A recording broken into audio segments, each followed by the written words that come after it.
Alat gym kamu bunyi aneh atau terasa lebih berat dari biasanya saat dipakai. Tenang, belum tentu rusak berat kok. Kalau keluhannya cuman kayak gini, yang pertama, bunyi gesekan halus. Yang kedua, tarikan agak seret. Atau kabelnya mulai longgar sedikit.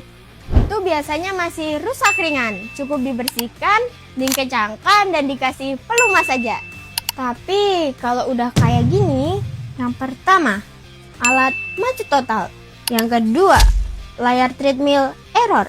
Yang ketiga, udah nggak bisa gerak sama sekali. Nah, itu udah termasuk rusak berat.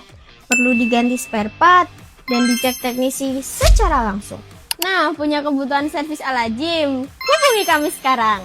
Teknisi berpengalaman datang ke lokasi kamu. Cepat dan bisa semua brand. Servicealatgym.com. One-stop solution for all your gym equipment.